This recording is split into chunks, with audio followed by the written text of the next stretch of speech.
Welcome back, guys. Gaming with Chu here with another video. This time it's a quick little comparison between two Logitech gaming mice that I picked up. The one on the left is the G502 Proteus Spectrum wired mouse, and the one on the right is the G602 wireless mouse.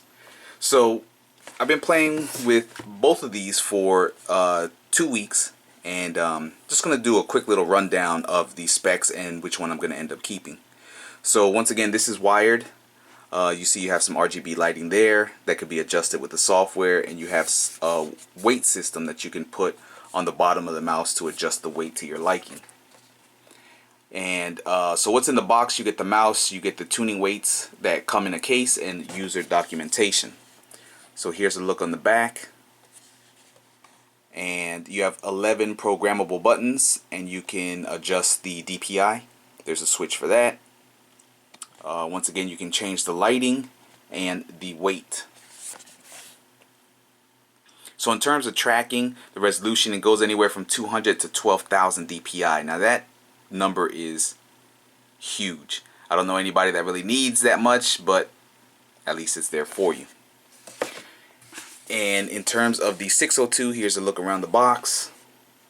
Okay, so in the box you get the mouse, you get a wireless receiver, you get a receiver extender cable, and 2 AA batteries.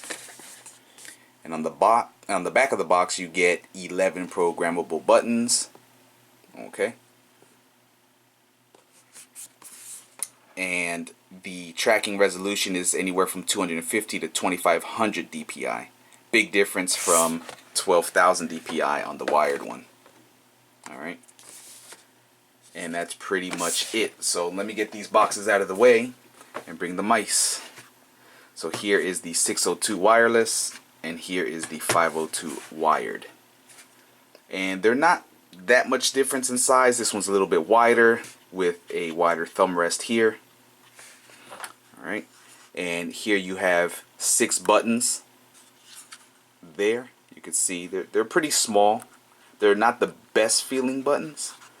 You have 2 buttons here. You have your left and right, your scroll wheel.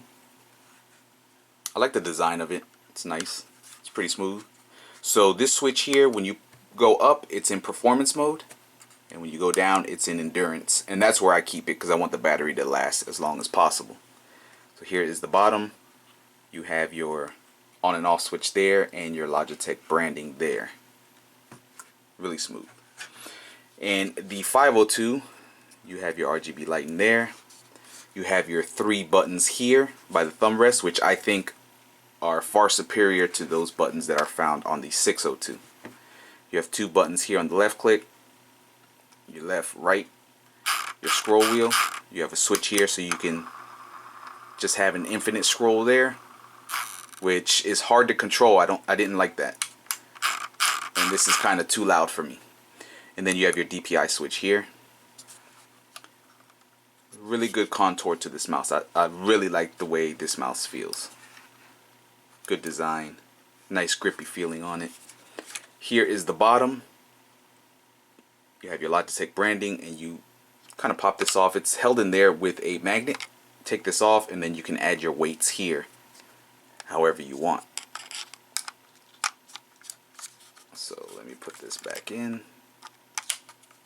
Alright, so they're not that much difference in size. I'm a claw gripper, so they both feel good. For the 502, you get this small Logitech case, and then you pop it open, and there's your additional weights. As you saw when I took the bottom of it off, you could see that I already had weight installed. So between the 2 mice, I've been using them equally for the last couple weeks, and they both feel really good. I feel like this one is a little bit more accurate. Sometimes when I hit these buttons, it just, I guess, misfires, or it just doesn't register. It could just be me, but I'm still getting used to that. This one I didn't have any issues with. I'm not a fan of the scroll wheel, even when clicking it in.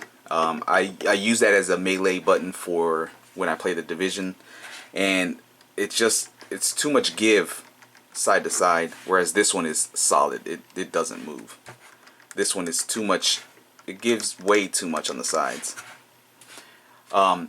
So the one I'm gonna keep is the 602 for two reasons. One, it's wireless. This one I currently have connected into my Corsair keyboard, and it's not that big of a difference, but it's enough where I'm like, okay, I'm gonna try to minimize the clutter and go with this. The second is the price. I got this for $50 at Best Buy. This one cost me $80 at Best Buy. And even the issues I have with the scroll wheel there, and it's just not enough. It's not enough for me to justify the extra money. This one works fine, and I save money, so can't be mad at that. They're both really good mice. I would say this one is the better of the two overall, but I can save money, and this one has been working fine for me. So that's pretty much it, guys. I am going to keep the Logitech G602. Thanks for watching.